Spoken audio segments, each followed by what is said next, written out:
Welcome to the Banker Lamp. Please enjoy the video. In this video, I will show how to make a roux cheese sauce.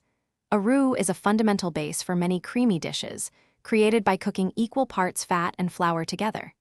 This simple mixture acts as a powerful thickening agent, ensuring your sauces, soups, and gravies achieve that perfect, velvety consistency. The color of your roux, from white to dark brown, significantly influences the final flavor and appearance of your delicious sauce.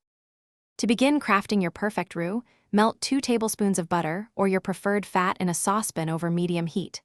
Once melted, whisk in 2 tablespoons of all-purpose flour until a smooth, cohesive paste forms. Continue to cook this mixture for about 1 to 2 minutes, stirring constantly. This process creates a white roux, which is ideal for a light-colored cheese sauce, ensuring no raw flour taste remains. Now, let's build that luscious cheese sauce base.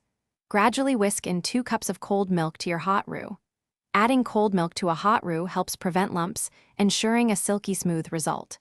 Bring the mixture to a gentle simmer, stirring continuously until it thickens slightly. Then, remove the saucepan from the heat and stir in 8 ounces of your favorite shredded cheese until it is completely melted and beautifully smooth. To finish your delightful cheese sauce, season it perfectly.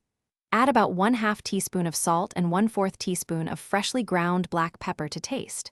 For an extra layer of warmth and complexity, consider adding a small pinch of nutmeg. It truly enhances the cheese flavor. Your versatile cheese sauce is now ready to be served immediately over pasta, steamed vegetables, or as a rich, comforting dip. Enjoy your culinary creation. Thanks for watching. If this was helpful, leave a like and consider subscribing. See you next time.